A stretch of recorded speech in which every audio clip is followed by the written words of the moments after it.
ناظرین، خبروں کے سلسلہ کو آگے بڑھاتے ہوئے اب رخ کرتے ہیں اوکاڑہ کا، جہاں ABC نیوز کے بیورو چیف سلیم اختر جنجوعہ کی رپورٹ کے مطابق یوم شہداء پولیس کو خراج تحسین پیش کرنے کے لیے تقریب کا انعقاد کیا گیا۔ 4 اگست یوم شہداء پولیس کے حوالے سے میشا محل مارکی میں شہداء پولیس کو خراج تحسین پیش کرنے کے لیے پروقار تقریب کا انعقاد ہوا۔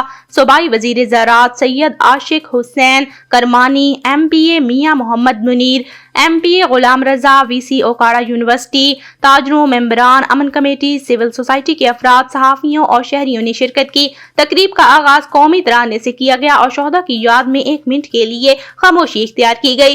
اس موقع پر DPO اوکاڑہ طارق عزیز سندھو شہداء کی فیملیز کے ساتھ گھل مل گئے، ان کے مسائل دریافت کر کے موقع پر حل کرنے کے احکامات دیے۔